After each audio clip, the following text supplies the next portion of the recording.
पंढरपुरात मुख्यमंत्री देवेंद्र फडणवीसांच्या हस्ते शासकीय महापूजा संपन्न। फडणवीसांकडून सपत्नीक शासकीय पूजा।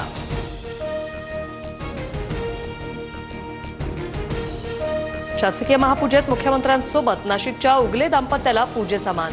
महाराष्ट्राची काळजी घेण्यासाठी माऊलींनी आम्हाला शक्ती द्यावी, बळीराजाला शक्ती द्यावी, मुख्यमंत्र्यांचं साकडं।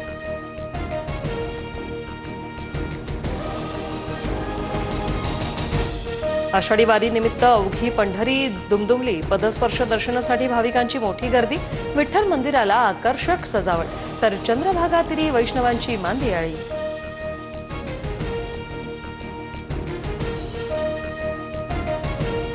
एकनाथ शिंदेंकडून वडाळ्यातील विठ्ठल मंदिरात सपत्नीक महापूजा। बळीराजाला चांगले दिवस येवो, शिंदेंचं विठ्ठलाला साकडं। गंगापूर धरणातून पाण्याच्या विसर्गामुळे गोदावरीच्या पाणी पातळीत मोठी वाढ। रामकुंड परिसरातील मंदिरं पाण्याखाली। नाशिकमधील दुतोंड्या मारुतीच्या कमरेपर्यंत पाणी। राज्यात पुढील 2 दिवस मुसळधार पावसाचा इशारा।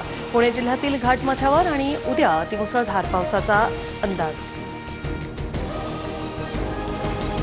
वसई विरार परिसरात रात्रीपासून मुसळधार पाऊस। नालासोपाऱ्यातील सखल भागांमध्ये पाणी साचलं। पावसाचा जोर वाढल्यास घरांमध्येही पाणी शिरण्याची शक्यता। भाषेच्या नावाखाली होणारी मारहाण आम्ही सहन करणार नाही। मनसे पक्षाची मान्यता रद्द करा। भारतीय हिंदू सेनेचं निवडणूक आयोगाला पत्र। मध्य रेल्वेच्या मुंबई विभागात आज मेगा ब्लॉक। रेल्वे रूळ, सिग्नल यंत्रणा, ओव्हरहेड वायर यांच्या देखभाल दुरुस्तीच्या कामासाठी मेगा ब्लॉक।